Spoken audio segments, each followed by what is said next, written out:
मैं लिख रहा हूँ ये आपको श्रेया तक पहुँचाना है। मेरा वो लेटर पढ़ा, तुमने जवाब नहीं दिया। कौन सा लेटर सर? यार मैंने श्रेया को वो लेटर नहीं दिया यार। तुमने तुमसे कहा कि तुमने उसे वो लेटर दे दिया? हाँ। मुंह मीठा कीजिए। इस खुशी में श्रेया और सिद्धार्थ की शादी पक्की हो गई।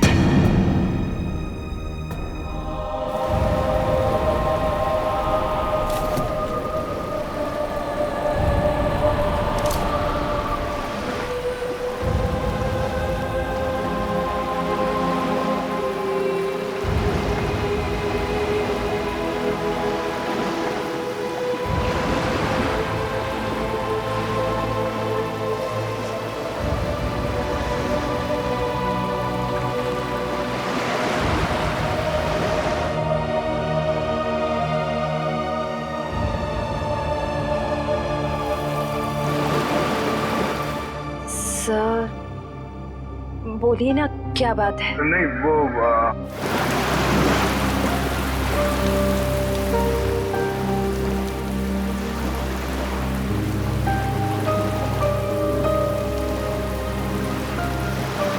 श्रेया और सिद्धार्थ की शादी पक्की हो गई।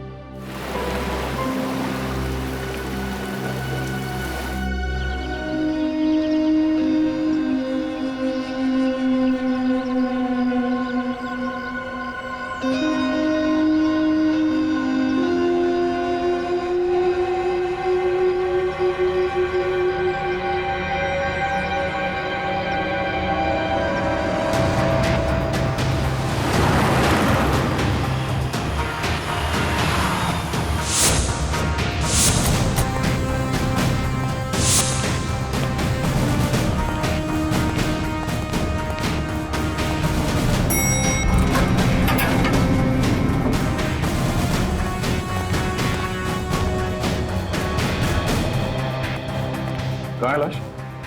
सर वो इस कैबिन में।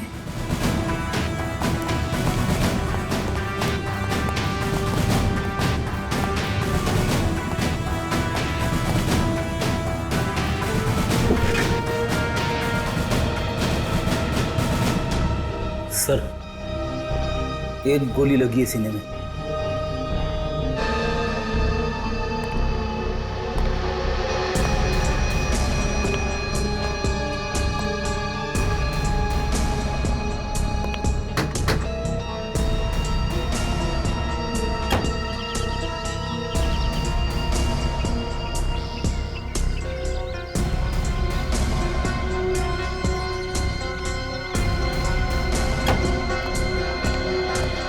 पूरी सर। लाश किधर? सर अंदर आइए सर।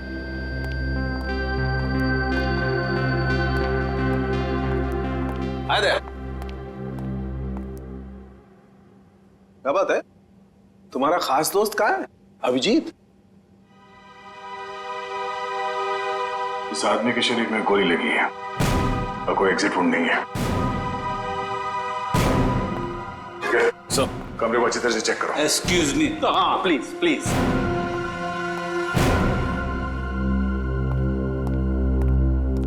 ये तारिका क्या हुआ है? ये तो एकदम उखड़ गया था। कुछ गलत तो नहीं कह दिया मैंने?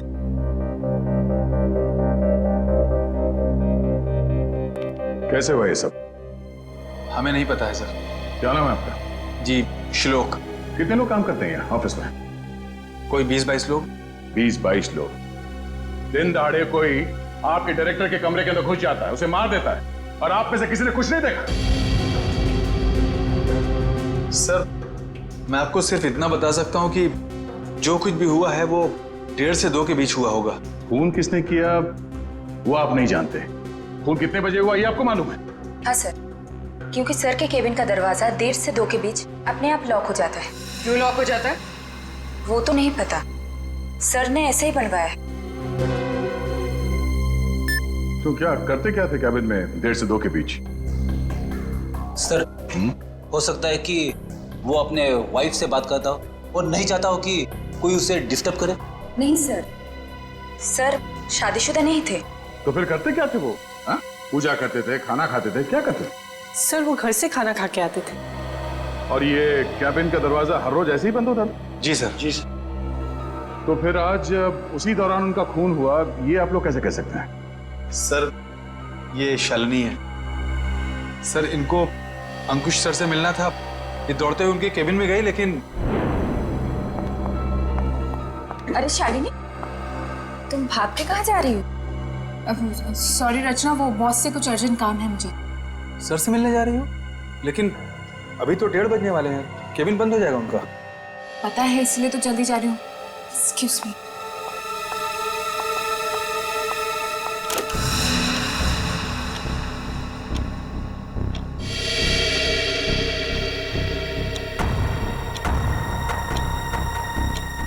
अब और आधा घंटा वेट करना पड़ेगा।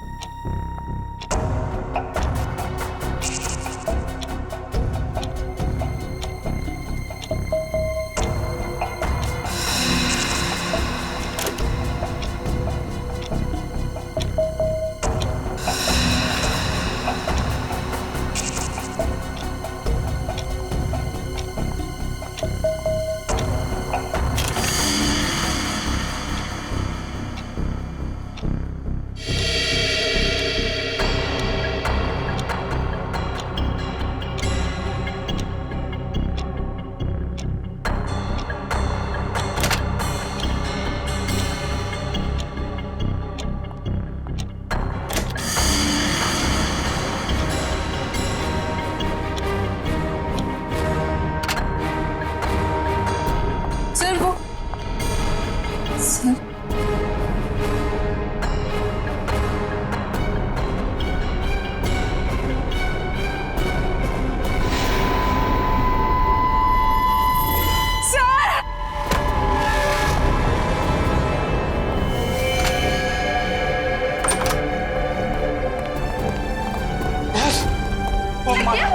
क्या हो गया बॉस को? तो इसीलिए आप लोगों का मानना है कि दरवाजा बंद होने के बाद उनका खून हो? हाँ सर। सर कैबिन में कोई हथियार नहीं मिला। सर हो सकता है कमरे में कोई ऐसा मैकेनिज्म हो जिससे गोली खुद ब खुद चल गई हो।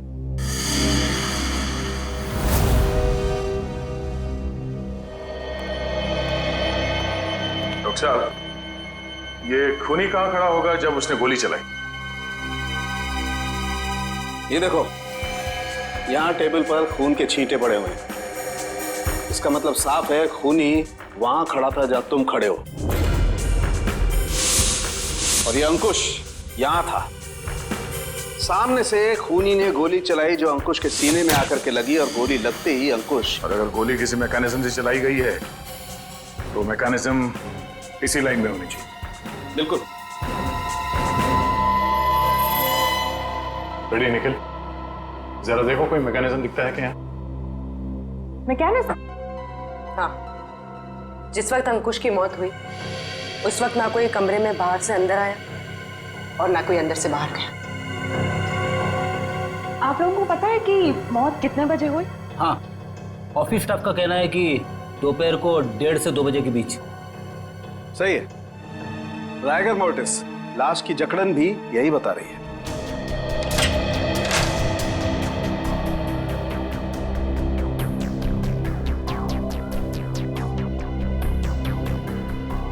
सर यहाँ तो कोई मैकेनिज्म दिख नहीं रहा है। सर यहाँ भी ऐसी कोई चीज दिखाई दे नहीं रही है। कमरे में कोई आया नहीं और कोई मैकेनिज्म भी नहीं है, तो फिर इस आदमी को गोली लगी कैसे? कि ऐसा तो नहीं कि ये दरवाजा लॉक होने से पहले इसे गोली लगी हो? एक बात बताइए, आप में से किसी ने ये दरवाजा बंद होने से पहले अंकुश को जिंदा देखा था? No sir. नहीं सर। ठीक है, एक काम करो, शुरू से बताओ जब आपके बॉस अंकुश यहाँ इस ऑफिस में आए। सर वो बहुत परेशान थे और उन्होंने कृतिका को अपने केबिन में बुलाया। Okay sir, okay. रचना, क्या हुआ? बॉस बहुत ज्यादा गुस्से में है, कृतिका को अंदर बुलाया है।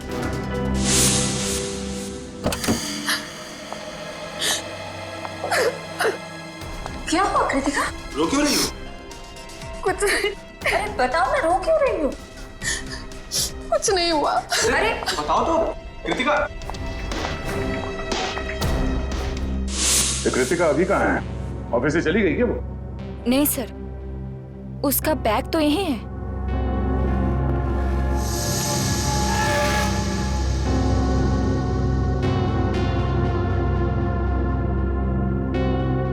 जब कृतिका कैबिन से बाहर निकली तब अंकुश जिंदा था? हाँ सर। उसके बाद कौन गया कैबिन के अंदर?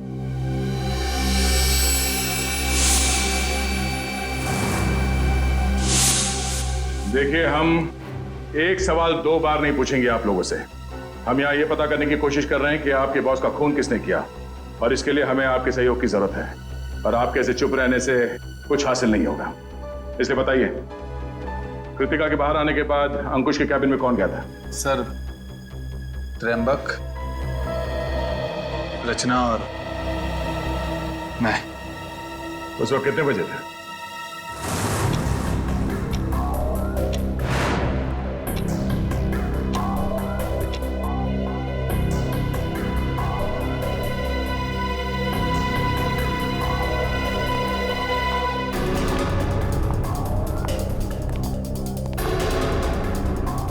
सर, क्या हुआ? आपने हमें बुलाया? ये पूछो क्या नहीं हुआ है। क्या सर, क्या नहीं हुआ? ईमानदारी नहीं हुई, वफादारी नहीं हुई। सर, हम कुछ समझे नहीं। देखो, तुम तीनों बहुत मुश्किल में हो। मुश्किल में? हाँ, मुझे ये पता चला है कि तुम तीनों में से कोई एक हमारे डिजाइन कंपेटिटर्स को बेच रहा है। नहीं सर, हम ऐसा नहीं कर सकते। हाँ सर, मुझे तो ये भी नहीं पता कि हमारे कंपटीटर्स है कौन। मेरे पास सबूत है और मैं तुम तीनों को जेल भिजवा सकता हूं, लेकिन मैं ऐसा नहीं करूंगा। चुपचाप शाम के 5 बजे तक मुझे बता दो वो आदमी कौन है। हाँ, उसकी नौकरी तो नहीं रहेगी, लेकिन उसे मैं जेल जाने से जरूर बचा लूंगा। लेकिन सर, हम लोग... मेरे पास ज्यादा समय नहीं, जितना मैंने कहा है उतना करो। तो कोई कंपनी के सीक्रेट्स बेच रहा था? हाँ? सर, अंकुश जरूर भड़का होगा इस धोखे से। कोई भी भड़केगा। बहुत तकलीफ होती है जब उसका कोई करीबी उसे धोखा देता है।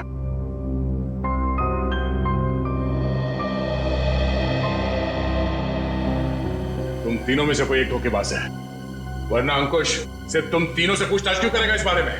सर, हम बेकसूर हैं। कोई हमें फंसाने की कोशिश कर रहा है। तुम लोगों ने मारा है अंकुश को, और अब ये बेकसूर होने का नाटक कर रहे हो। नहीं सर, हम सच कह रहे हैं। अच्छा, वो तो हम पता लगा ही लेंगे कि क्या है सच और क्या है झूठ। तुम कितने बजे अंकुश के कैबिन से बाहर गए थे? सर, यही कोई 1:15 हो रहा होगा। और वो जिंदा थे जब तुम बाहर आई? हाँ मैम। जी, तो उसके बाद कौन गया था कैबिन में? सर, मुझे पता नहीं है। मैंने किसी को जाते हुए नहीं देखा सर। मैंने भी किसी को अंदर जाते हुए नहीं देखा। सबका जवाब एक ही है। सर, समझ में नहीं आ रहा है कौन सच बोल रहा है और कौन झूठ। सर, ये खूनी जो कोई भी है, सर इन तीनों के बाहर आने के बाद दरवाजा लॉक होने से पहले अंकुश के कैबिन में घुसा होगा। और अंकुश का खून करने के बाद शालिनी के आने से पहले निकल गया होगा। खूनी कौन हो सकता है? तो कमरे के अंदर घुसा और किसी ने उसे आते जाते नहीं देखा। अंकुश के कमरे से बाहर निकलने के बाद तुम तीनों कहाँ थे? सर, हम कॉन्फ्रेंस रूम की तरफ चले गए थे ये झूठे लगे इल्जाम के बारे में बात करने के लिए। लेकिन थोड़ी देर के बाद जब हम बाहर लंच के लिए आए तो देखा शालिनी अंकुश जी के रूम की तरफ जा रही थी। 1:15 से लेके शालिनी के कमरे के बाहर आने तक किसी ने किसी को कमरे के अंदर जाते हुए देखा? सर, हमने ध्यान नहीं दिया क्योंकि कृतिका ही ये सब देखती थी। ये कृतिका है कहाँ? पता नहीं सर, बहुत टाइम से आपने उसे देखा नहीं। पूरी से देखो, जब तक कृतिका नहीं मिल जाती कुछ पता नहीं चलेगा। आप लोग सीसीटीवी कैमरा की फुटेज क्यों नहीं देखते? उसमें पता चल जाएगा। तुम कौन हो? जी, मैं सुमित, कृतिका का बॉयफ्रेंड।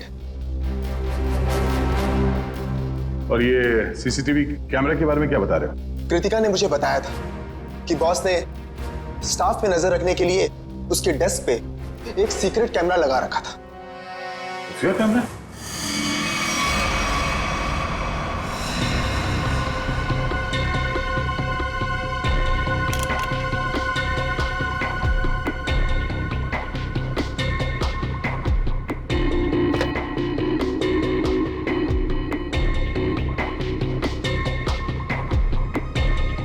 यहाँ पे तो कोई कैमरा दिख ही नहीं रहा है। खुफिया कैमरा है, छुपा के रखा होगा।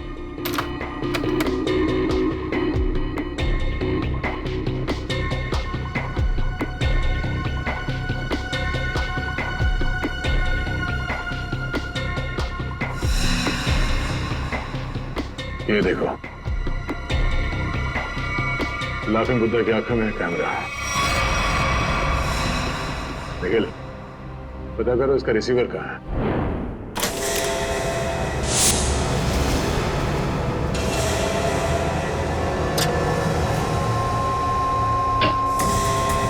मैम, आशिका, मम्मी देखिए। अरे कृतिका, कृतिका, संभाल के। कृतिका, जाओ। कृतिका, कृतिका। क्या हो गया? सर इसने आत्महत्या करने की कोशिश की। सर जहर निकाल। इसे हॉस्पिटल ले जाना होगा। पीछे एम्बुलेंस है, उसमें डालो जल्दी। कृतिका, एक मिनट ले जाओ। क्या हुआ? संभाल के। निखिल, उस खुफिया कैमरे का रिसीवर मिला? हाँ सर, उस सीक्रेट कैमरा का ये सब मिल गया है। गुड, जरा फुटेज प्ले करो। देखते हैं रचना, त्रिंबक और श्लोक के निकलने के बाद अंकुश के कमरे में कौन गया था।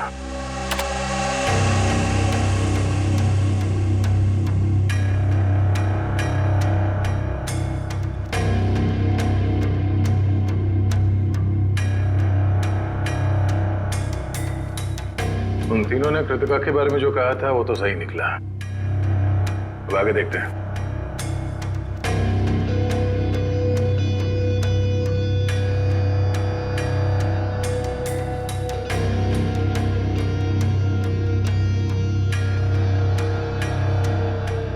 देखते हैं इस खुफिया कैमरा की आंखों ने ऐसा कुछ देखा है कि जो यहाँ काम करने वाले 20-22 लोगों ने नहीं देखा, और अंकुश की मौत हो गई।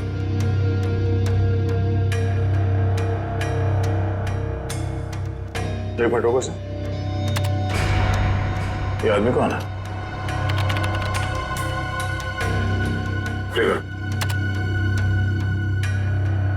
फॉरवर्ड करो सर। बस, इसका चेहरा तो ठीक से दिख ही नहीं रहा है। ये आदमी कैबिन के अंदर गया एक 20 को, बाहर निकला एक 25 को, और बड़ी हड़बड़ाहट में निकला है बाहर। निकले, काम करो, ऑफिस स्टाफ मेंबर्स को बुलाओ, और हाँ, उस वॉचमैन को भी लेके आओ अंदर।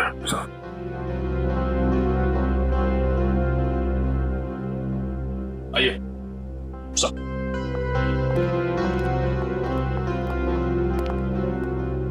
देखिए, इस आदमी को पहचानते हैं आप? नहीं सर, हमने इन्हें कभी ऑफिस में नहीं देखा। तुम? नहीं सर, इससे पहले मैंने कभी इसे देखा नहीं। श्लोक? नहीं सर, मैंने भी इसे नहीं देखा। वॉचमैन, तुम तो एंट्रेंस में थे, तुमने तो देखा होगा साथ ही जाते। हाँ, पहचानते हो कौन है? नहीं सर, मैंने इसे कभी नहीं देखा। अरे तो फिर ये अंदर आया कैसे? उड़ के आया क्या? मेरा एक फोन आया था, मैं 5 मिनट के लिए थोड़ी दूर चला गया था, शायद ये तब आया होगा।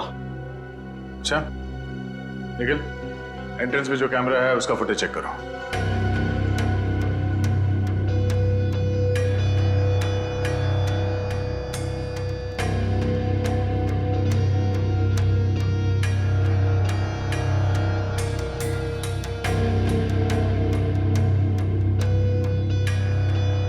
एक मिनट, इस फ्रेम को फ्रीज करो। ये सुमित? कृतिका, तुम्हें कुछ नहीं होगा, जल्दी चलो। आई, तुम्हें कुछ नहीं होगा कृतिका, तुम ठीक हो जाओगे। संभल के।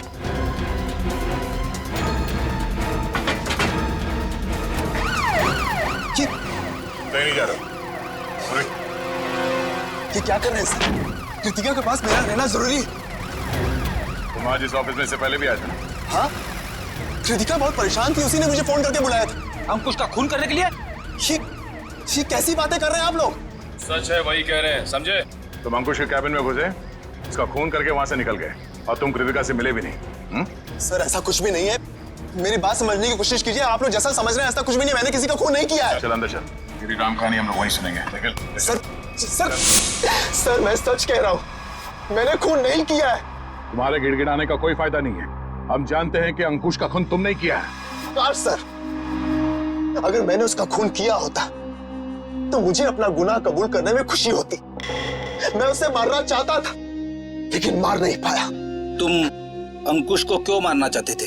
क्योंकि वो कृतिका को परेशान कर रहा था, उससे शादी करना चाहता था।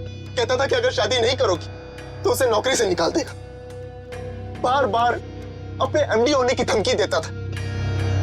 क्या करती बेचारी कृतिका, उसके ऊपर उसके बूढ़े माँ बाप की जिम्मेदारी थी।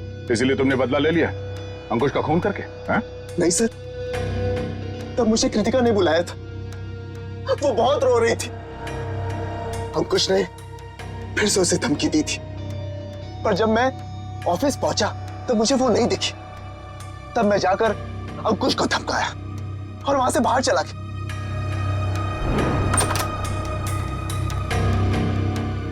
कौन हो तुम? बहुत हो गया अंकुश, कृतिका से दूर रहना, वरना क्या करोगे? जान से मार दूंगा तुझे।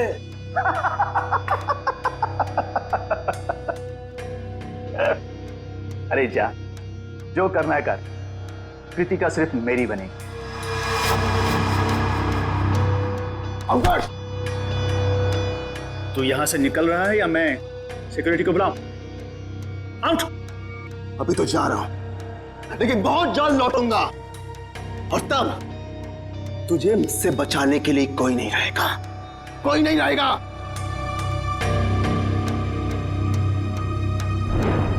हमारे पास सबूत है। तुम 1:20 में अंकुश के कमरे के अंदर गए थे और ठीक 1:25 को बाहर निकले थे। क्यों? फिर भी मैं बार बार यही कहूंगा कि मैंने खून नहीं किया है।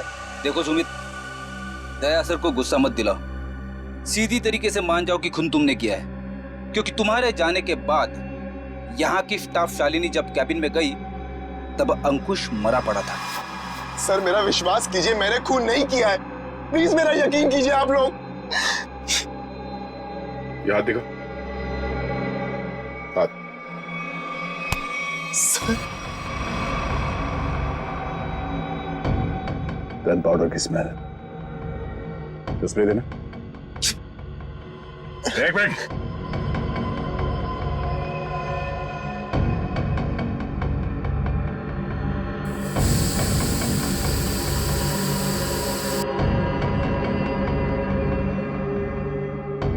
तुम्हारी उंगलियों पे गन पाउडर है, इसका मतलब है हाल ही में तुमने गोली चलाई है। नहीं सर, अंकुश का खून तुम नहीं किया है। मैंने गोली नहीं चलाई सर। तो फिर ये गन पाउडर तुम्हारी उंगलियों पे कैसे आया? सर प्लीज सर, मेरा विश्वास। गन पाउडर कैसे आया तुम्हारे हाथ पे? सर वो मेरे पास मेरी अपनी गन, उससे गलती से चल गई थी जब मैं आज अपने घर पर था। तुम्हारे पास अपनी गन है? लाइसेंस है? हाँ? नहीं। तो गैर कानूनी तरीके से गन रखी थी तुमने? हाँ?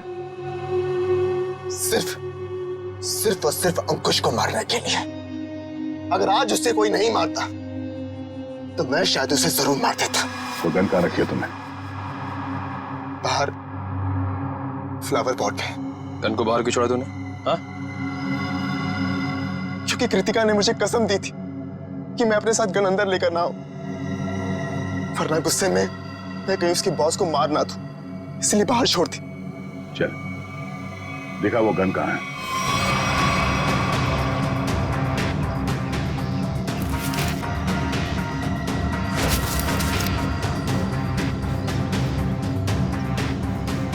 ये तुम्हारी गन?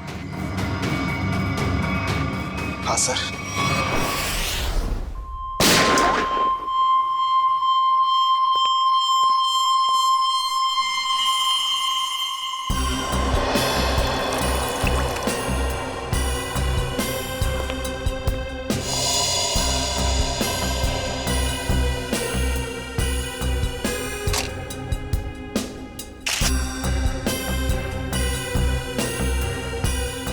मेरी समझ में नहीं आ रहा है कि आप लोग मेरी गन को चेक क्यों कर रहे हैं, जबकि मैं इसे ऑफिस में लेकर गया ही नहीं था। दोनों बार प्लांट में ही छिपा दिया था। तुम कितना सच बोल रहे हो कितना झूठ, अभी पता चल जाएगा।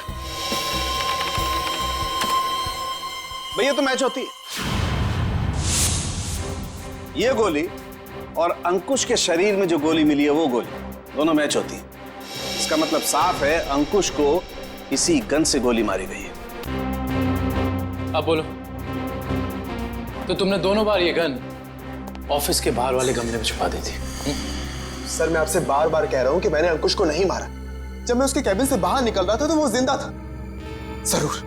जरूर मुझे कोई फंसाने की कोशिश कर रहा है।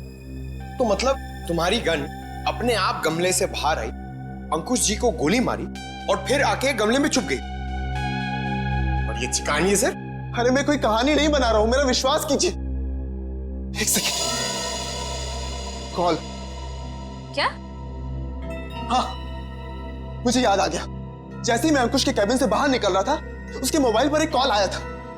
और उसने वो कॉल रिसीव किया था? हाँ।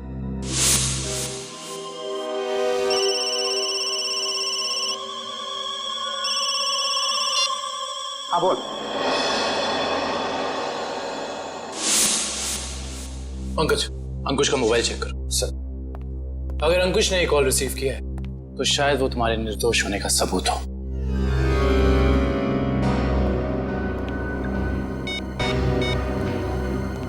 सर अंकुश को 1:25 पे कॉल आया था सर, और 7 मिनट तक कॉल चली थी। 7 मिनट? 1:25 को कॉल आया था। दरवाजा बंद होता है ठीक 1:30 बजे, यानी कि दरवाजा बंद होने के 2 मिनट बाद तक ये कॉल चला। सर शायद वो जिंदा था। पंकज, इस नंबर पर कॉल करके चेक करो कि वाकई इस आदमी की अंकुश से बात हुई थी कि नहीं।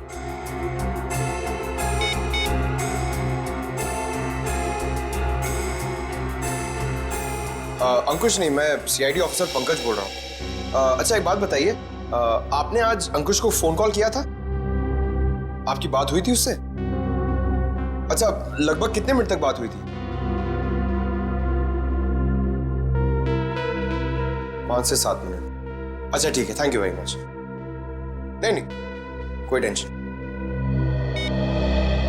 सर 7 मिनट तक बात हुई थी सर। देखा सर, मैं सच कह रहा हूं, मैंने अंकुश को नहीं मारा है। इसका मतलब सुमित खूनी नहीं है। तो फिर खूनी कौन है? कहीं खूनी पहले से ही तो कैबिन में छुपकर नहीं बैठा था और दरवाजा लॉक होते ही उसने अंकुश को गोली मार दी और फिर वहां बैठकर इंतजार कर रहा था। और जब 2 बजे बाकी का सारा स्टाफ अंदर आया कैबिन में अंकुश की लाश देखने, तो मौका देखकर वो भी उनके साथ निकल गया।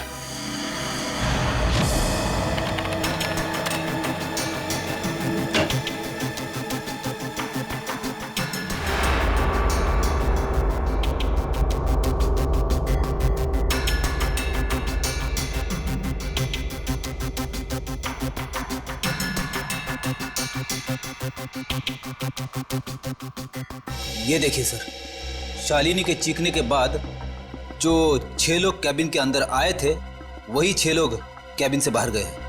इसका मतलब है कैबिन के अंदर कोई छुपा हुआ नहीं था। कैबिन के अंदर कोई छुपा हुआ नहीं था। इस दरवाजे से कोई अंदर नहीं आया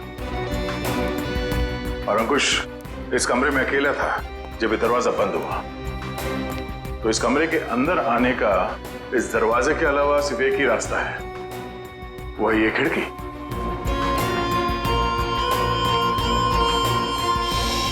मगर जब हम लोग इस कमरे के अंदर आए तो ये खिड़की अंदर से बंद थी।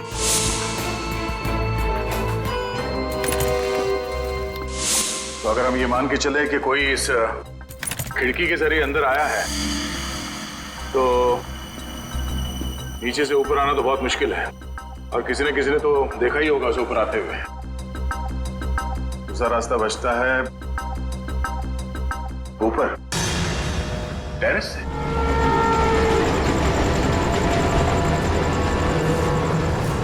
जरा देखो आसपास, अगर वो खूनी अंकुश के कैबिन में यहाँ टेरेस से गया है तो उसने रस्सी या हार्नेस का इस्तेमाल किया होगा, और अगर ऐसा है तो यहाँ लेज पे कोई ना कोई निशान जरूर होना चाहिए।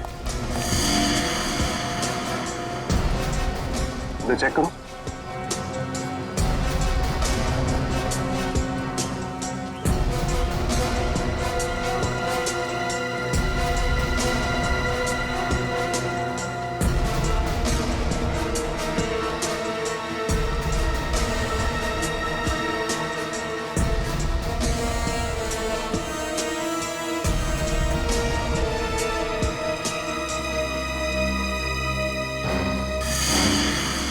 ये देखो, यहाँ पर निशान है।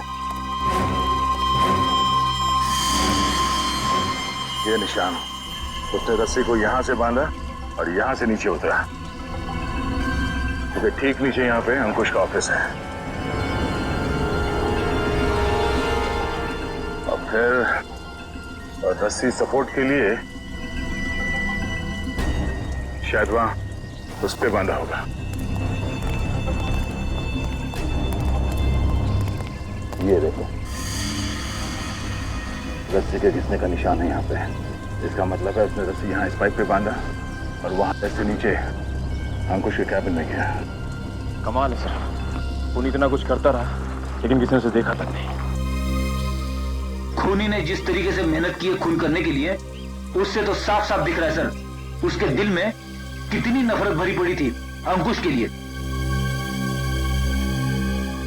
ये पता करना पड़ेगा कि वो है कौन जिसे अंकुश से इतनी नफरत थी, और उसे ये भी पता था कि अंकुश के कैबिन का दरवाजा 1:30 से 2 बजे के बीच बंद होता है।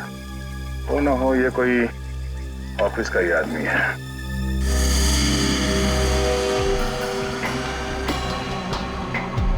खूनी टेरेस से रस्सी के सहारे नीचे उतरा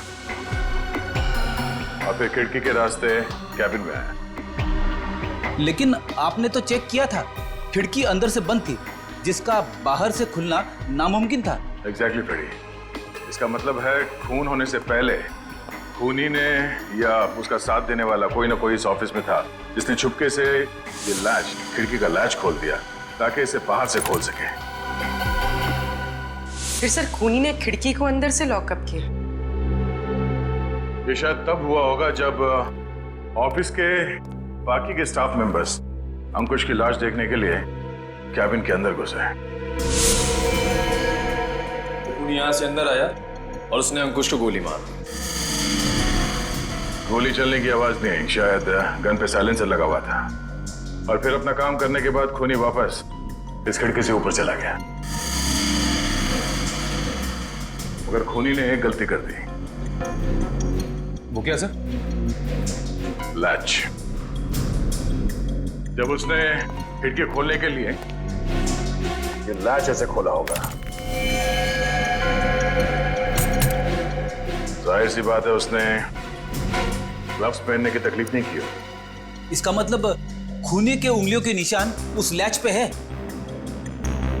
हाँ फ्रेडी, और अब ये उंगलियों के निशान ही हमें खूनी के गर्दन तक ले जाएंगे।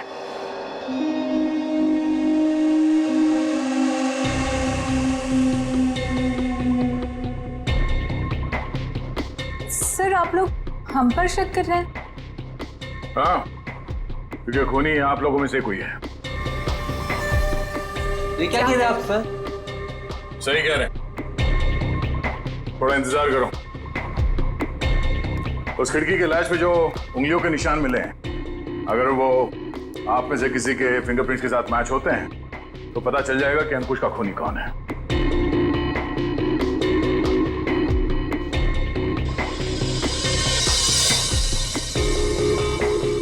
ठीक, आप जाइए, आप आइए।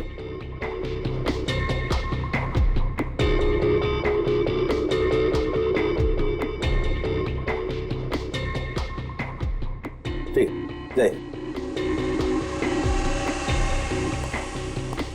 दया, इन सब लोगों के फिंगरप्रिंट्स तो ले लिए, अब जरा इन्हें मैच करके देखते हैं। ठीक है सर। हाँ?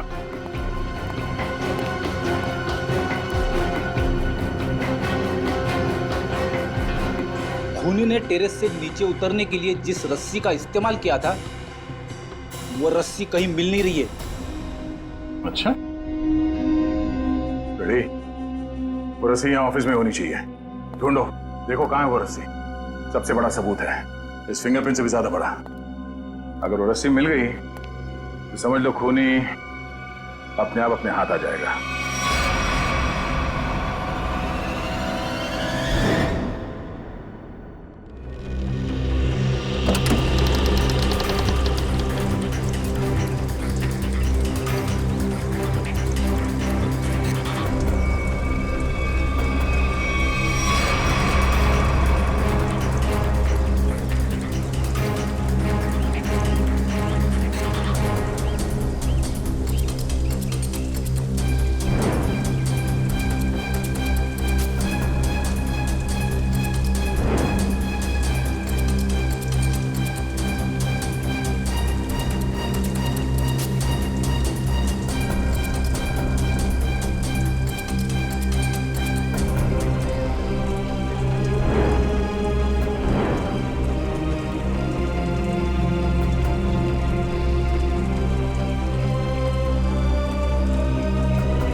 सॉरी भाई दया। क्या हुआ सर? डॉक्टर तारिका, केबिन में मिले फिंगरप्रिंट्स इनमें से किसी से मैच नहीं हो रहे। ये कैसे हो सकते डॉक्टर तारिका? इनमें से किसी न किसी के उंगलियों के निशान मैच होने चाहिए थे। आप लोगों से कोई गलती हो गई होगी। नहीं यार दया, ऐसा नहीं है, हमसे कोई गलती नहीं। हो सकता है दया इनमें से कोई खूनी नहीं होगा, तो खूनी नहीं होगा तो फिंगरप्रिंट्स कैसे मैच होंगे? हो सकता है इस बार गलती आप लोगों से होगी। नहीं, मैं सही हूं और मैं साबित भी कर सकता हूं। खूनी इन्हीं में से कोई है और वो खुद ब खुद सामने आएगा। सामने आ जाएगा मतलब तुम्हारे सामने आकर के खड़ा हो जाएगा, कहेगा लीजिए दया जी मैंने खून किया, मुझे हथकड़ी पहना दीजिए। यार बात कर। डॉक्टर साहब, इस बार ऐसा ही कुछ होगा। डॉक्टर साहब ने आप लोगों के हाथ पे एक केमिकल लगाया था।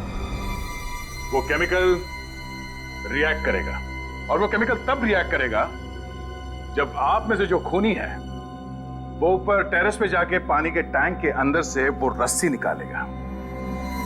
वो रस्सी हमें तब मिल गई थी जब पहली बार हम लोग छत पे गए थे।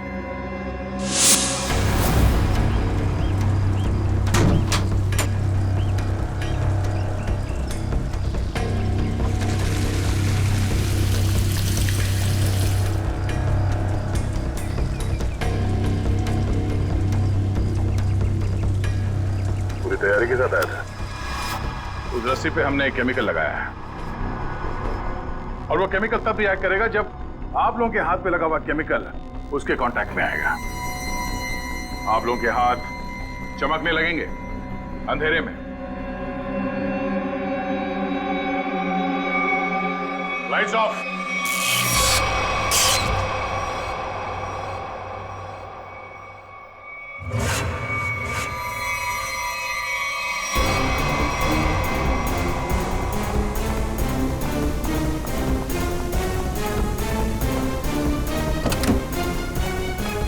बस बहुत भाग लिया, अब और नहीं।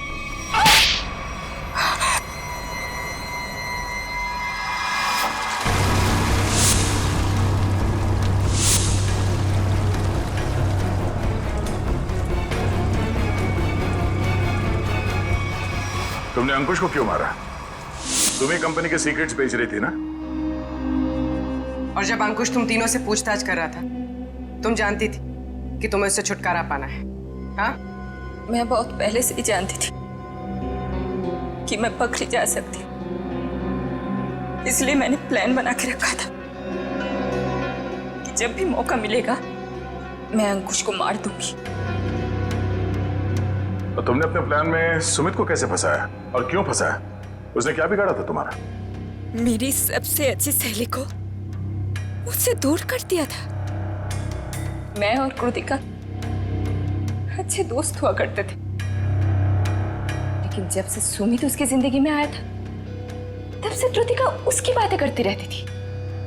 सुमित ऐसा है, सुमित वैसा है, सुमित ने ये किया, सुमित ने वो किया, सुमित सुमित सुमित। इस सुमित से मुझे नफरत होने लगी थी। दिन रात उसके साथ फोन पे लगी रहती थी। इस सुमित के चक्कर में वो मुझे भूल गई थी। और आज सर के केबिन से निकलने के बाद कृतिका ने जब सुमित को फोन करके बताया कि गन को कहीं छिपा देना, मैं अपनी सहेली को मैं वापस पाना चाहती थी और यही सही मौका था सुमित को फंसाने का। इसलिए तुमने अंकुश को मारने के बाद अपनी गन सुमित के गन के साथ बदल दी और अंकुश के शरीर पे जो गोली मिली वो उस गन के साथ मैच हो गई, जिसकी वजह से सुमित फंस गया।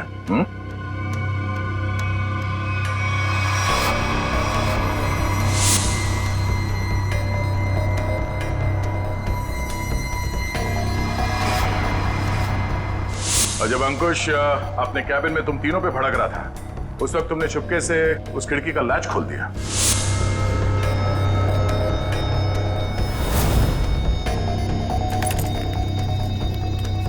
और तुमने मौका पाके विंडो का लैच तब लॉक किया जब सब अंकुश की डेड बॉडी देख रहे थे, है ना?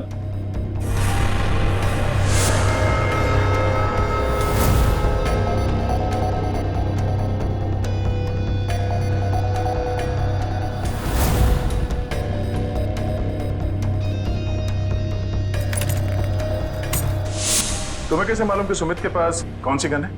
कृतिका ने मुझे एक बार बताया था कि सुमित ने एक नई गन खरीदी है। ठीक वैसी गन मैंने भी खरीदी।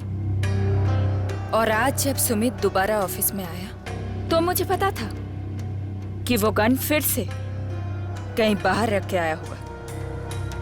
और मौका मिलते ही मैंने वो गन बदल दी। क्या फायदा हुआ तुम्हें ये सब करके? हाँ? तुमने एक दोस्त खो दिया और साथ में अपनी आजादी भी। पूर्वी, ले जाओ इसे। Sir, sir.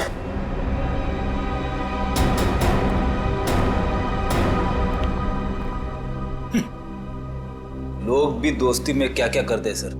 हाँ फ्रेडी, कुछ तो पीठ पे छुरा घोंपते हैं।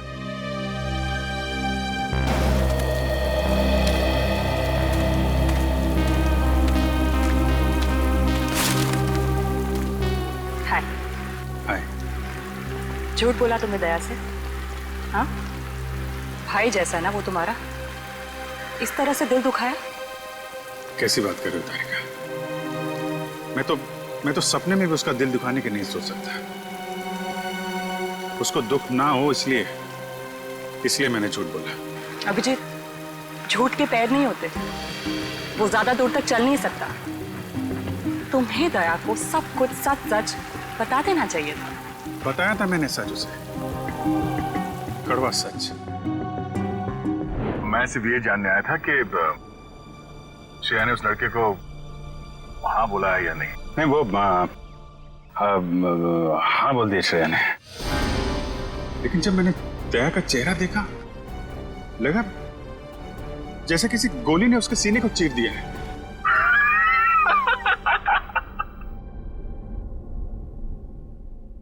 अरे यार, क्या लड़का आया नहीं, तबीयत खराब हो गई उसकी।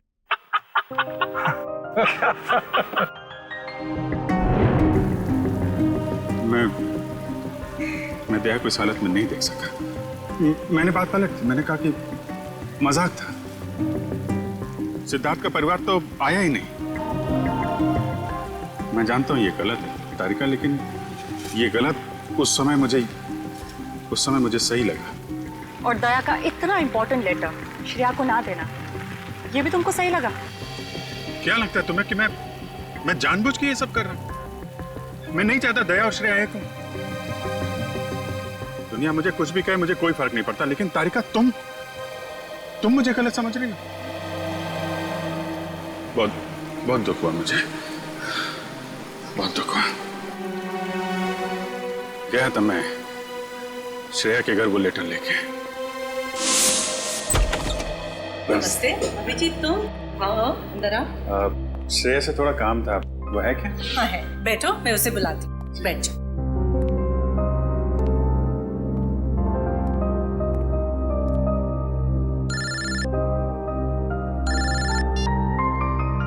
अरे भाई, तुम्हारा ही काम करने आया हूं यार। अरे भूल कैसे सकता हूं, लेटर है मेरे पास, अभी दिया नहीं है। जैसे ही श्रेया आती है ये लेटर उसके हवाले कर दूंगा। हैं? अरे यार थोड़ा तो सब्र रखो यार। हाँ मैं करता हूँ। नमस्ते। अभिजीत, मैं तुम्हारे हाथ जोड़ता हूँ, तुम दया का कोई भी लेटर श्रेया को नहीं दोगे।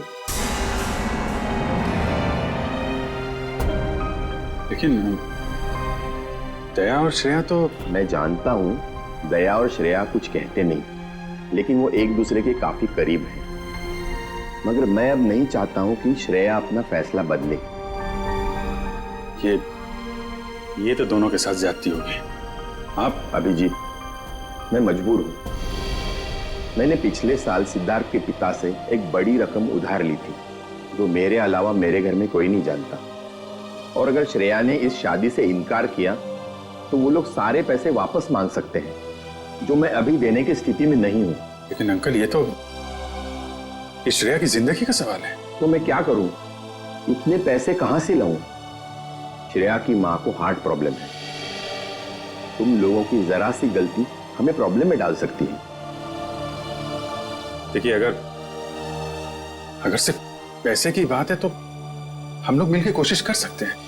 पैसा तो नहीं, वो बात नहीं है। पैसे का इंतजाम हो चुका है, बस 1-1.5 महीने की बात है। एक बार मैं उनके सारे पैसे लौटा दूं, उसके बाद तुम ये लेटर श्रेया को दे देना। लेकिन तब तक ये बात हम दोनों के बीच ही रहनी चाहिए, प्लीज। ये आपने बड़ी मुश्किल में डाल दिया। दया से कोई बात छुपाना इतना आसान नहीं है। अब ये बात ना मैं श्रेया को बता सकता हूँ और ना दया को। दया तो इस बारे में कुछ नहीं जानता। वो तो तुम्हें गलत समझ रहा है। इनफैक्ट नफरत करने लगा है वो तुमसे। जानता हूँ, वक्त ने गलतफहमी पैदा कर दी है, लेकिन ये भी जानता हूँ कि सही वक्त आने पर सब ठीक भी हो जाए।